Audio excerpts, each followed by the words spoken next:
Hi అండి, మన Venkata Durga YouTube ఛానల్కి హాయ్. ఈరోజు నేను చల్లగా కమ్మగా పులుపులుగా మజ్జిగ చారు తయారు చేయబోతున్నాను. అది మా ఆర్యవేశ స్టైల్లో. ఇంకెందుకని లేటు, ఒక బాణీ పెట్టేసుకుని కొంచెం ఆయిల్ వేసుకుని జీలకర్ర, ఆవాలు, కరివేపాకు, మెంతులు, పసనపప్పు, ఆవాలు అన్నీ, వెల్లుల్లిపాయలు ఇలా క్రష్ చేసుకుని వేసుకోవాలండి. వెల్లుల్లి వేసుకుని ఫ్రై చేసుకోవాలి.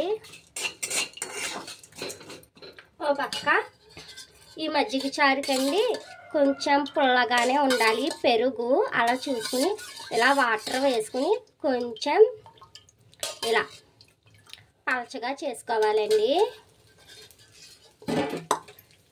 కొత్తిమీర, అల్లం ముక్కలు, ఉల్లిపాయ ముక్కలు, పచ్చిమిర్చి ముక్కలు, అంతేనండి.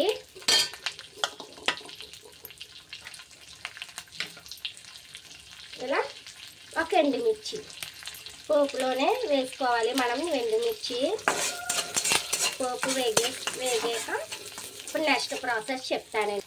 ఈ మజ్జిగ చారుకి మెంతులు చాలా టేస్ట్ ఇస్తుందండి. మెంతులు మట్టికి ఎర్రగా వేగాలి పోపులో.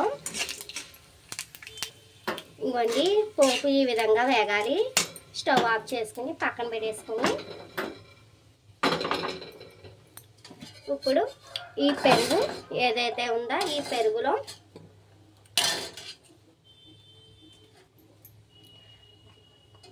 అల్లం ముక్కలు, ఉల్లిపాయ అండ్ పచ్చిమిర్చి వేసుకొని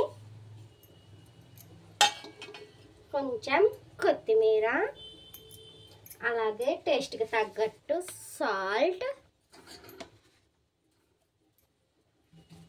అలాగే కొంచెం చిటికెడు పసుపు వేసుకొని బాగా కలుపుకోవాలండి మనం. ఇంకోండి, ఇలా బాగా కలుపుకోవాలి. ఉల్లిపాయ, పచ్చిమిర్చిలో ఉన్న సారం అంతా టేస్ట్ ఈ మజ్జిగలో దిగాలండి. అందుకని ఇలాగా కలుపుకోవాలి మనం. బాగా సాల్ట్ వేసాం కదండి, సాల్ట్ కూడా బాగా కలుపుకోవాలి. ఇలా కలుపుకున్నాక ఇంకోండి, ఈ విధంగా ఉంటుంది మజ్జిగ చారు అన్నది. మనకి చాలా టేస్ట్గా ఉంటుందండి. ఈ మజ్జిగ చారు మా ఆర్యవేశలో స్పెషల్ అండి. చాలా బాగుంటుంది ప్లేటింగ్ చారు. ఇదిగోండి ఫ్రెండ్స్, ఫైనలీ మన మజ్జిగ చారు టేస్టీ మజ్జిగ చారు రెడీ అయిపోయింది. ఈ వీడియో కానీ మీకు నచ్చితే లైక్, షేర్, సబ్స్క్రైబ్ చేయండి మన వెంకట దుర్గ ఛానల్కి. మళ్ళీ నెక్స్ట్ వీడియోలో కలుద్దాం. Thanks for watching. బాయ్.